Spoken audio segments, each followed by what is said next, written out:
제 이름은 이정훈, 올해 62입니다. 저는 경남 통영에서 태어나 부산과 창원을 거쳐 평생중학교 국어교사로 살아왔고 작년에는 교장으로 정년퇴직했습니다. 오랜 세월 교단에서 아이들을 가르치며 또 두 아이를 키우며 늘 분주하고 의미 있는 삶을 살아왔다고 자부했습니다. 하지만 작년 봄 아내 한미정이 3년에 걸친 암투병 끝에 세상을 떠나면서 제 인생의 축이 완전히 무너졌습니다. 미정이가 떠난 지 이제 막 49일째, 마치 제 몸 한쪽이 떨어져 나간 것처럼 공허하고 매일 아침 눈을 뜨는 것조차 두려울 만큼 막막했습니다. 저는 평생 남을 위로하고 학생들을 가르치던 사람이었지만 정작 제 자신을 위로할 방법은 몰랐습니다. 집안 곳곳에 미정이의 흔적이 남아있어 하루에도 수십 번씩 마음이 무너졌습니다. 거실 소파에는 미정이가 좋아하던 보라색 쿠션이 그대로 놓여 있었고 주방 한켠에는 그가 즐겨 쓰던 찻잔이 아직도 말라 있었습니다. 그런 집안 풍경을 보는 것만으로도 가슴이 먹먹해졌습니다. 저녁마다 습관처럼 켜놓는 텔레비전에서는 미정이가 즐겨보던 드라마가 흘러나왔지만 저는 내용이 귀에 들어오지 않았습니다. 예전 같으면 이정훈 선생님, 저 장면 어쩌면 이렇게 현실 같죠? 라며 농담도 하고 함께 웃고 눈물도 흘렸을 텐데 이제는 오직 침묵과 외로움만이 제 곁에 있었습니다. 그러던 어느 날 미정이가 마지막에 남긴 한마디가 유난히 떠올랐습니다. 여보, 정서영 간호사님께 꼭 전해줄 것이 있어요. 서랍장 맨 아래칸에 봉투가 하나 있으니 꼭 전해주세요. 당시 미정이는 의식이 혼미했고 저는 그저 울기만 하느라 제대로 듣지 못했습니다. 퇴원 후 집안을 샅샅이 뒤져봤지만 그런 봉투는 나오지 않았습니다. 미정이가 정신이 흐려져 한 말이라고 스스로 합리화하려 했지만 시간이 지날수록 그 말이 제 마음속에서 점점 더 커졌습니다. 정서영 간호사는 미정이가 입원해 있을 때 담당 간호사였던 분입니다. 49에서 50 초반 정도로 보이는 단정하고 우아한 여성이었는데 환자 한 사람 한 사람을 가족처럼 돌보던 모습이 아직도 눈에 선합니다.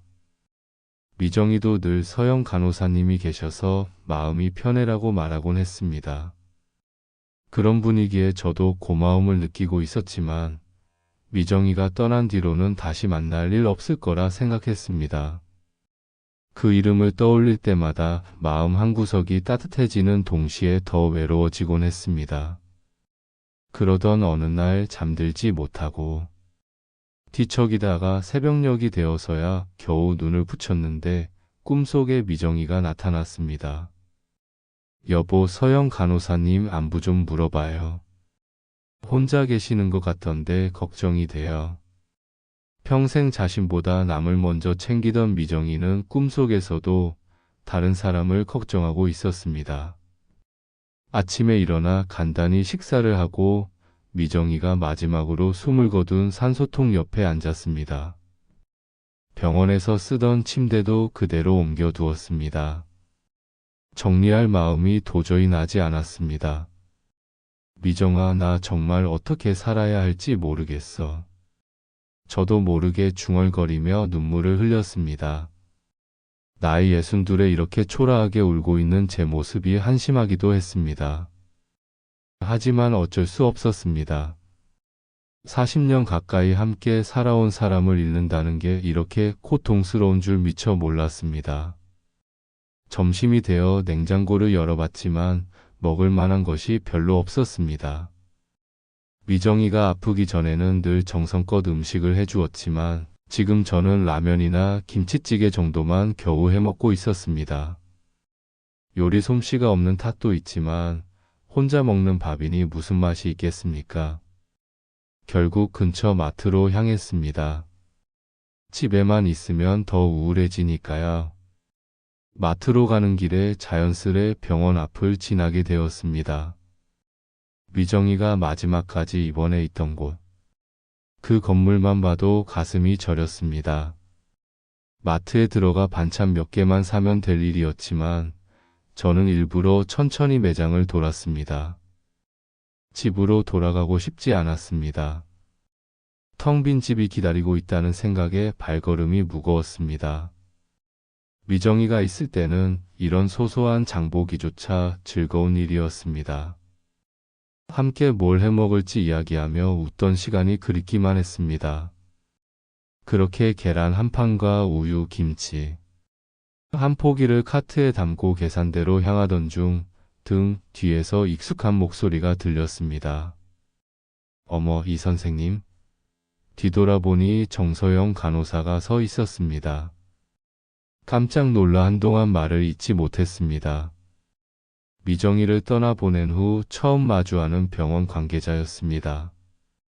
서영 간호사는 예전과 똑같이 따뜻한 미소를 지으며 저를 바라보고 있었습니다.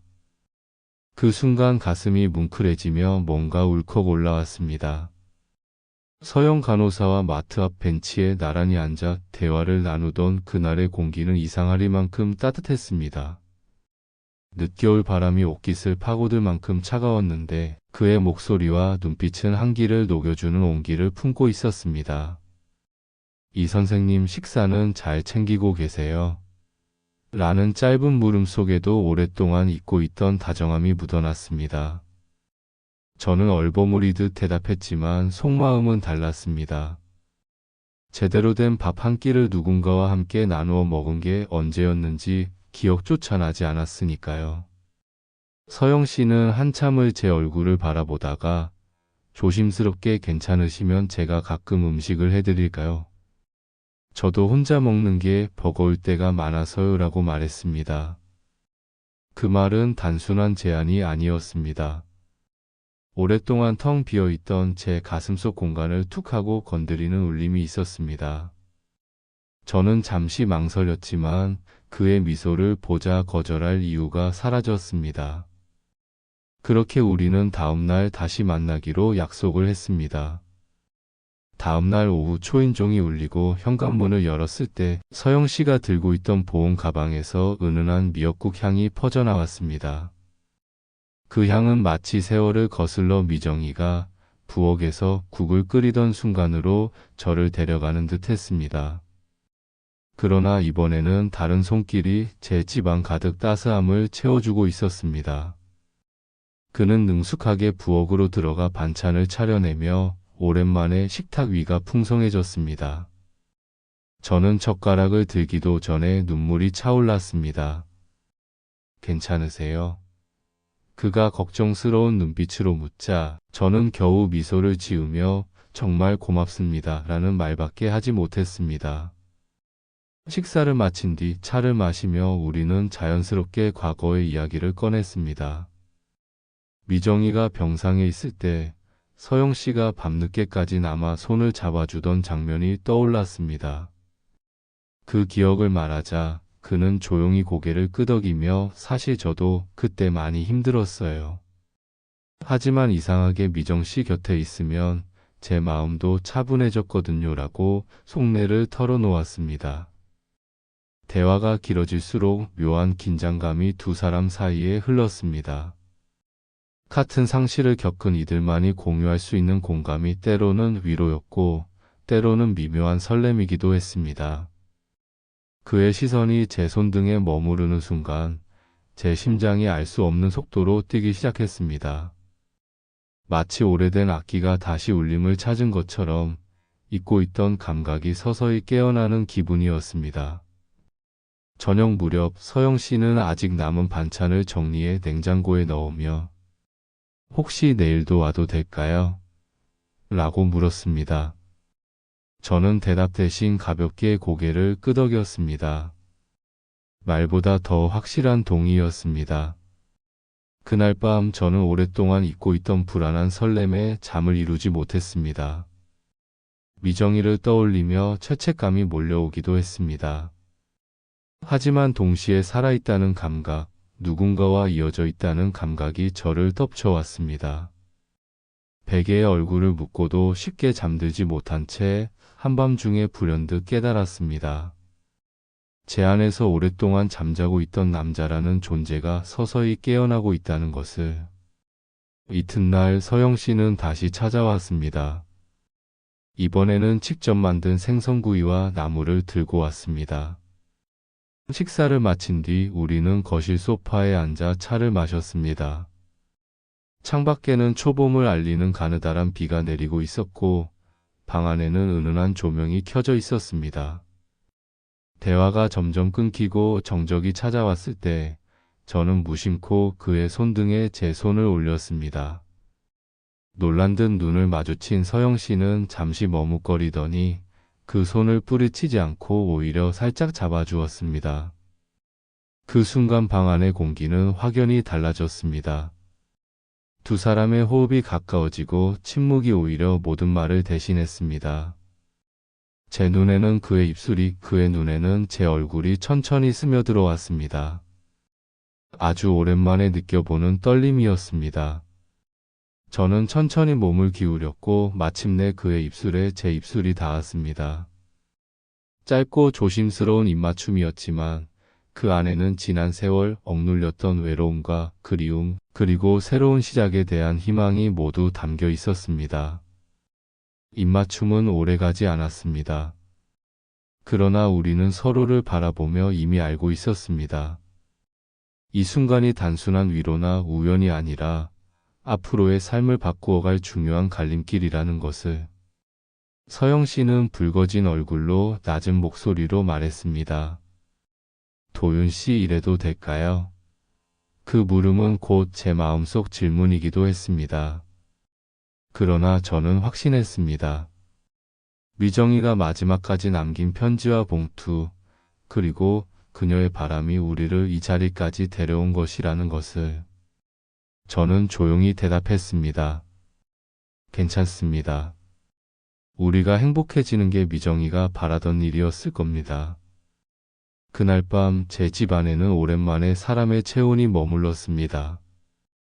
방 안가득 퍼진 따뜻한 숨결과 손길이 겨울 끝자락을 지나 봄을 맞이하는 듯한 감각을 안겨주었습니다.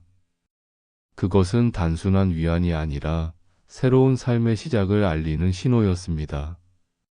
서영 씨가 편지를 읽고 난 뒤 한동안 아무 말이 없었습니다. 그의 손끝이 편지를 부여잡은 채 떨리고 있었고 긴 속눈썹 사이로 눈물이 맺혀 있었습니다. 저도 숨을 고르며 그를 바라보았습니다. 미정이가 남긴 글씨 한 줄 한 줄이 두 사람 모두의 가슴을 파고들었습니다. 우리는 말없이 앉아 있었지만 그 침묵 속에 많은 것들이 오갔습니다. 미정이가 우리의 과거를 알고 있었다는 사실, 그녀가 마지막까지 저를 걱정하며 서영 씨에게 부탁을 남겼다는 사실이 전해지자 마음속 깊이 묵혀두었던 미안함과 고마움이 한꺼번에 터져나왔습니다. 저는 천천히 그의 손등 위에 제 손을 올려놓았습니다. 이번에는 어제와 달리 그가 먼저 제 손을 꼭 잡아주었습니다. 그 따뜻한 감촉은 오랫동안 얼어있던 제 안의 얼음을 녹였습니다. 서영 씨의 눈빛에는 슬픔과 놀라움, 그리고 오래전 부산에서의 추억이 함께 섞여 있었습니다. 그가 낮게 속삭였습니다. 이 선생님 아니 정훈 씨. 이 모든 게 꿈 같아요. 저도 마찬가지였습니다. 25년 전 부산의 바닷가를 함께 거닐던 젊은 간호학과 학생과 초임 교사의 모습이 겹쳐 보였습니다. 그때도 손을 잡으면 심장이 두근거렸는데 지금 이 순간도 똑같이 떨렸습니다. 세월이 흘렀어도 마음속에 남아있던 무언가가 되살아난 듯 했습니다. 거실의 공기가 묘하게 변해갔습니다. 두 사람 사이의 거리는 짧았지만 그 거리만큼 지난 세월과 상처가 겹겹이 쌓여 있었습니다. 서영 씨가 편지를 무릎 위에 내려놓고 한숨을 내쉬었습니다. 미정 씨가 이런 마음이셨다니 정말 대단한 분이세요. 저는 고개를 끄덕이며 그 사람은 항상 저보다 남을 먼저 생각했어요. 마지막까지도 나를 위해 이런 준비를 했다니라고 말했습니다. 제 목소리는 점점 떨렸고 말끝이 흐려졌습니다. 그가 조용히 제 옆으로 더 가까이 다가왔습니다. 서로의 어깨가 닿을 정도로 가까워졌을 때 두 사람 모두 잠시 숨을 고르듯 멈췄습니다. 말없이 나눈 그 한순간의 침묵이 오히려 더 많은 것을 이야기해 주었습니다. 저는 그의 얼굴을 바라보았습니다. 창밖에서 들어오는 오후 햇살이 그의 옆 얼굴을 부드럽게 감쌌습니다. 잔잔하게 떨리는 그의 손, 그 손 위에 포개진 제 손이 천천히 체온을 나누었습니다. 세월의 무게가 만들어준 주름 속에도 여전히 살아있는 빛과 온기가 있었습니다. 그 순간 미정이의 목소리가 다시 귓가에 들리는 것 같았습니다. 여보, 서영 씨에게 전해주세요. 그것은 단순한 부탁이 아니라 제게 남겨준 마지막 길잡이였을지도 모릅니다. 서영 씨가 낮게 웃었습니다. 이상하죠. 미정 씨가 저를 담당 간호사로 지정해 달라고 했을 때도 조금은 이상하다 싶었어요. 그런데 이제 알겠어요. 그분이 다 알고 계셨던 거네요. 저는 고개를 떨구며 웃었습니다. 미정이는 늘 모든 걸 알고 있었어요. 저보다 더 말이 끝나기도 전에 제 눈가가 젖었습니다. 서영 씨가 조심스레 손수건을 꺼내 제 눈물을 닦아주었습니다. 그 손길이 너무나 자연스러워서 오히려 가슴이 저릿하게 아팠습니다. 그저 닦아주는 손길인데도 손끝이 살짝 떨리고 있었다는 걸 저는 느낄 수 있었습니다. 시간이 느리게 흘렀습니다. 거실을 채운 공기에는 오래된 향수와 새로 끓인 미역국 냄새가 섞여 있었습니다. 낯익으면서도 낯선 이 감각 속에서 저는 살아있음을, 또다시 누군가와 연결되어 있음을 새삼 느꼈습니다.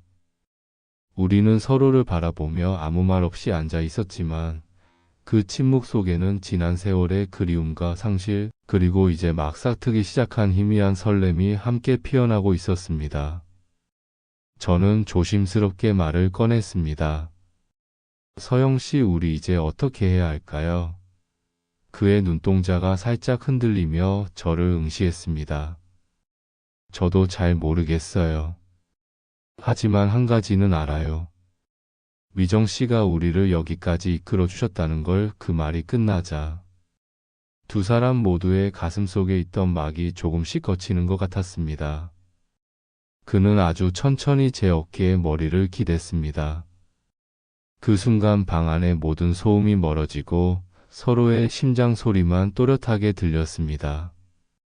우리가 기대고 앉아있던 그 자세는 결코 노골적이지 않았습니다.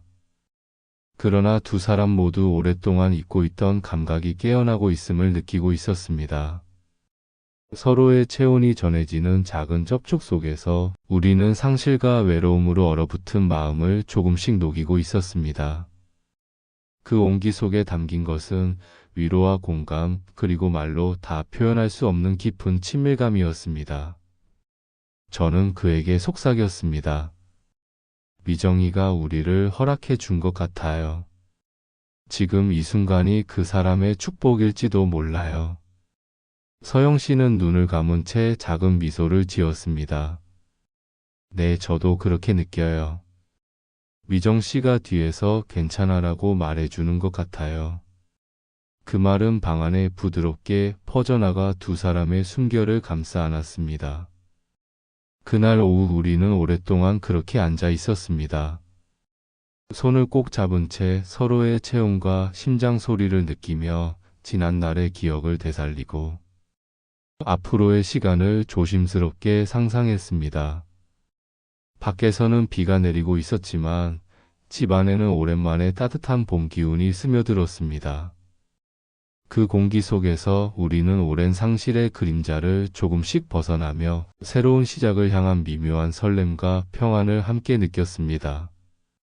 그날 이후 우리는 조금씩 서로의 삶 속으로 들어가게 되었습니다. 처음에는 조심스러운 식사와 짧은 대화로 시작했지만 함께하는 시간이 늘어날수록 마음속에 얼음이 녹듯 자연스러운 웃음과 대화가 많아졌습니다. 하루하루가 회복의 과정이자 새로움의 시작이었습니다. 집안 곳곳에 미정이의 흔적이 남아 있었지만 서영 씨는 그것들을 지우려 하지 않았습니다. 오히려 이건 미정 씨가 좋아하던 컵인가요? 라며 애정 어린 눈길로 살펴보고 사진 앞에 잠시 고개를 숙이며 인사를 했습니다. 그런 모습이 제게는 큰 위로였습니다. 그가 미정이를 질투하거나 멀리하기보다는 함께 기억해 주려는 마음이 전해졌기 때문입니다. 하지만 세상은 우리의 사정을 모두 알지 못했습니다. 마을 사람들 중 일부는 미정이가 떠난 지 몇 달 되지 않아 제가 서영 씨와 가까워진 것을 쫓지 않게 보았습니다. 장을 보러 나가면 등 뒤에서 수군거리는 소리가 들렸습니다. 예전에 간호사라던데 아직 상중인데 저렇게 이런 말들은 마음에 상처를 남겼습니다. 저는 처음엔 무시하려 했지만 시간이 지날수록 그 소문은 서영 씨에게 더 큰 부담이 되었습니다. 어느 날 그는 창백한 얼굴로 제게 말했습니다. 정훈 씨, 우리 잠시 거리를 두는 게 좋을 것 같아요. 미정 씨가 바라던 게 이런 건 아닐 거예요. 그 말은 예상했던 것이었지만 막상 들으니 가슴이 저려왔습니다. 그는 나를 위한 배려로 그렇게 말했지만 그의 목소리에도 깊은 슬픔이 묻어 있었습니다. 며칠 동안 저는 다시 혼자가 되었습니다. 서영 씨의 빈자리는 미정이를 잃었을 때보다 더 크게 느껴졌습니다. 한번 맛본 따뜻함이 사라지자 공허함이 2배로 밀려왔습니다. 밥맛이 떨어지고 집안이 다시 차갑게 느껴졌습니다. 미정이 사진 앞에 앉아 중얼거렸습니다. 미정아, 어떻게 해야 할까? 내가 원한 일인데 사람들이 이해를 못해줘. 그때 바람이 불어 창문이 열렸고 커튼이 살짝 흔들렸습니다. 마치 미정이가 조금만 기다려. 시간이 해결해 줄 거야 라고 속삭이는 것 같았습니다. 그 작은 흔들림이 제게 용기를 주었습니다. 일주일 뒤 미정이와 친했던 친구분이 집에 찾아왔습니다. 그분은 우리 관계를 가장 반대하던 분이었습니다. 정훈 씨, 그때 제가 너무 심하게 말했어요. 미안해요. 미정이가 그런 편지를 남겼다는 걸 이제 알았어요. 그분이 원하신 일이었다면 제가 잘못했네요. 뜻밖의 사과였습니다. 저는 조용히 고개를 끄덕이며 괜찮습니다. 저도 이해해요라고 말했습니다. 그날 이후 조금씩 분위기가 바뀌었습니다. 소문이 퍼져 있던 마을에도 미정이의 편지와 일기장의 내용이 알려지면서 사람들은 저희 관계를 달리 보기 시작했습니다. 그분이 그런 마음이었다면 우리가 뭐라고 할 수 있겠어요. 정훈 씨도 혼자 사시기 힘드실 텐데. 좋은 분과 함께 계시면 좋죠. 이런 말들이 들려오기 시작했습니다. 그 무렵 서영 씨에게서 전화가 왔습니다. 정훈 씨, 미정 씨 꿈을 꿨어요. 저보고 도윤 씨를 혼자 두지 말라고 하셨어요. 놀라운 이야기였습니다. 저 역시 같은 시기 미정이 꿈을 꾸며 서영 씨 이야기를 듣고 있었습니다. 우리는 서로의 꿈 이야기를 나누며 미정이가 여전히 우리를 도와주고 있다는 느낌을 받았습니다. 그 꿈은 우리에게 다시 용기를 주었습니다. 우리는 조심스럽게 다시 만나기로 했습니다. 이번에는 사람들의 시선을 덜 두려워하기로 마음먹었습니다. 미정이가 직접 원한 일이라는 사실을 당당히 알리고 천천히 우리의 시간을 이어갔습니다. 처음에는 여전히 몇몇에 곱지 않은 시선이 있었지만 점점 이해해주는 사람들이 늘어났습니다. 마을 잔치에도 함께 참여하며 자연스럽게 사람들과 어울렸습니다. 서영 씨는 자신의 간호사 경험을 살려 봉사활동에 나섰고 저는 퇴직 교사로서 무료 한글 교실을 열었습니다. 함께 무언가를 하며 우리는 서로의 빈자리를 메워갔습니다. 두 사람의 관계는 더 단단해졌고 미정이가 남긴 사랑은 우리 삶 속에 뿌리내리기 시작했습니다. 어느 날 미정이의 옷을 정리하다가 일기장을 발견했습니다. 마지막 부분에는 이런 글이 적혀 있었습니다. 정훈이가 서영 씨 이야기를 할 때 표정이 밝아져요. 아직도 그분을 좋아하는 것 같아요. 저도 서영 씨가 좋아요. 정말 따뜻하고 좋은 분이에요. 내가 없어도 정훈이가 외롭지 않았으면 좋겠어요. 두 사람이 서로에게 힘이 되어 주었으면 그 글을 읽는 순간 눈물이 흘러내렸습니다. 미정이가 마지막까지 저를 위해 준비해 둔 마음이 얼마나 깊었는지를 새삼 느꼈습니다. 저는 일기장을 서영 씨에게 보여주었습니다. 그는 책장을 넘기며 울먹이는 목소리로 이제 확신이 서요. 우리가 함께하는 것이 미정 씨의 마지막 소원이에요 라고 말했습니다. 저도 고개를 끄덕였습니다. 네. 이제는 당당하게 사랑해요. 그날 밤 우리는 미정이의 사진 앞에 나란히 서서 미정 씨 감사합니다. 저희 잘 살겠습니다 라고 인사드렸습니다. 사진 속 미정이가 미소 짓는 것 같았습니다. 그 미소는 마치 이제 됐어. 두 사람 행복하길 바라라고 말하는 듯 했습니다. 마음이 정말 평안해졌습니다. 그로부터 6개월 뒤 우리는 결혼을 결심했습니다. 미정이가 떠난 지 1년이 지났고 마을 사람들도 우리의 관계를 완전히 인정해 주었습니다. 결혼식은 소박하게 치렀습니다. 가족과 가까운 이웃들만 초대했고 미정이 사진을 함께 모셔 진행했습니다. 이 결혼식에 미정 씨도 함께 하신 거예요 라고 서영 씨가 말했을 때 모두 고개를 끄덕이며 축하해 주었습니다. 우리는 미정이가 생전에 꿈꾸던 작은 찻집을 열어 미정이 정원이라는 이름을 붙였습니다. 그곳에는 미정이가 좋아하던 꽃들을 심고 서영 씨의 간호 경험을 살려 건강차를 준비했습니다. 마을 사람들은 그곳에 오면 마음이 편안해진다고 말했습니다. 미정이의 사랑이 여전히 이어지고 있다는 증거였습니다. 저녁 무렵 서영 씨가 말했습니다. 정훈 씨, 이런 날이 올 줄 몰랐어요. 지금 정말 행복해요. 저는 그의 손을 잡으며 대답했습니다. 나도 그래요.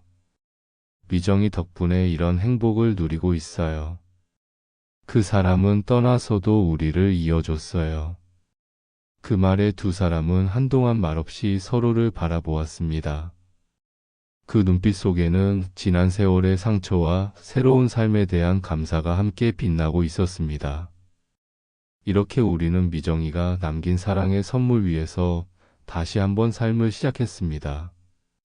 매일 아침 미정이 사진 앞에 차를 올리고 당신 덕분에 잘 살고 있어요 라고 인사합니다. 서영 씨도 자연스럽게 함께 인사를 드립니다. 미정이가 지켜보고 있다는 생각에 마음이 편안해집니다. 인생의 후반부에 찾아온 이 사랑은 미정이가 남겨준 마지막 축복이자 우리가 평생 간직할 기적 같은 이야기입니다.